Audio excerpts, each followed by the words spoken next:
Yan guys, nagprito po ako ng isda guys. Ito yung ulam namin ngayon guys. Pritong tuna. Ano tawag ito guys? Para siyang tuna. Barilis tawag ito guys sa amin guys. Bisayas barilis.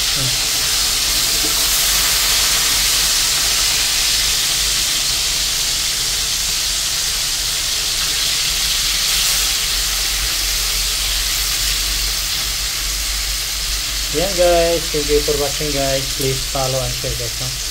Subscribe. Yan, bilis lang to guys, lutuin guys. Ang ganda tong lutuan nito eh. May ano kasi guys, may Filipino na nag-exit. Tapos binigay niya yung mga gamit. Yan, binigay to dati eh. Mga ano na to, siguro mga 6 na taon na to simula nung binigay niya sa akin. Pero nagamit ko to ano lang, ano pa siya, mga 5 months pa. Ayan,